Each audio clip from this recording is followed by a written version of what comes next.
there's things, happening in the US that look encouraging. So we are on the right track.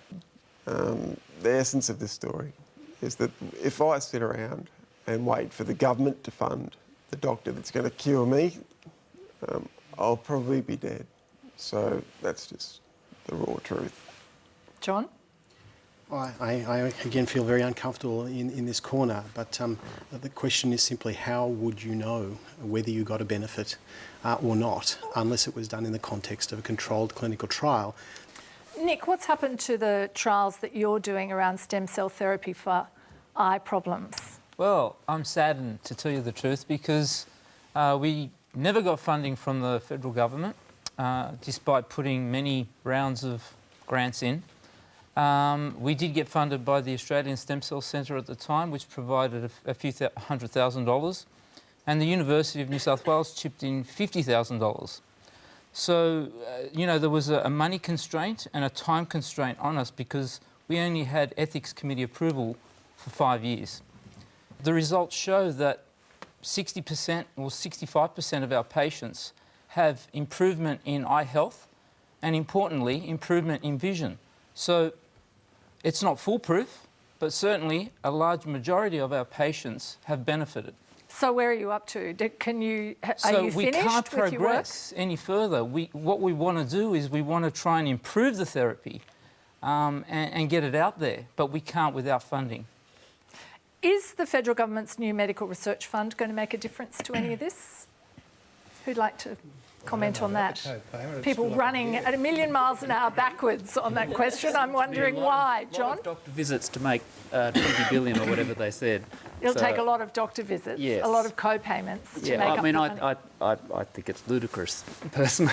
I think it's a smokescreen, that medical research fund. I'd love if it happened, but I don't think it'll happen. What do you think, John?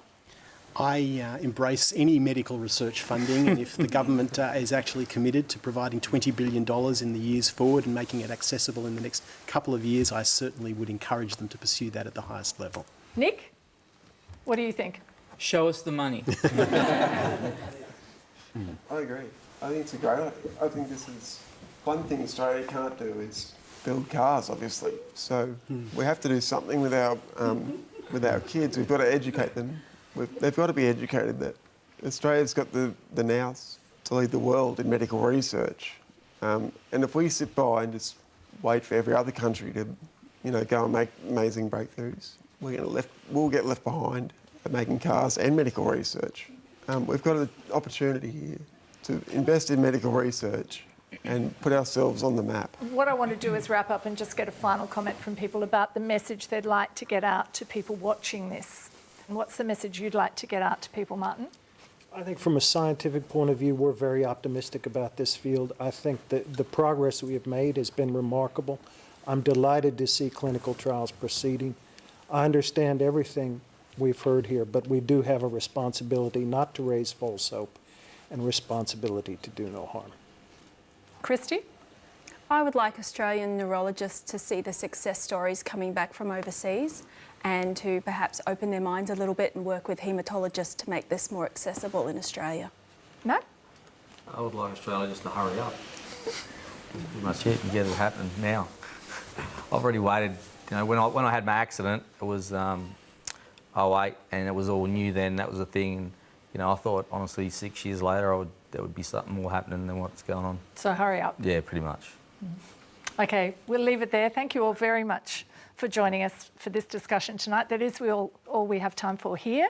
But of course, you can keep talking on Twitter and Facebook. I'm very interested to hear what you think about our discussion here tonight. I decided at the age of 30 that I would quit my career, pick up some golf clubs, and practice for 10,000 hours to reach the highest level in that sport. To be great, To be great. Do you think it's possible that 10,000 hours could deliver greatness?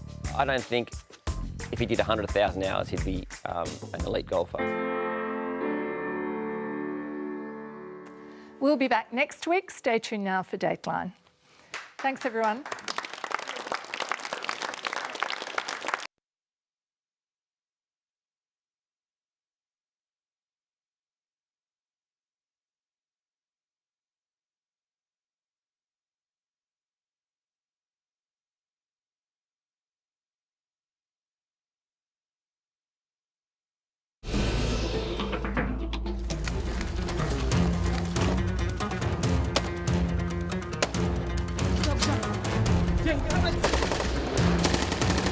اليوم كلكم استشهاديين.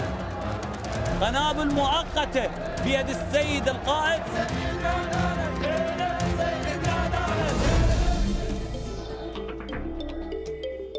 Millions pass through Walmart's doors every day.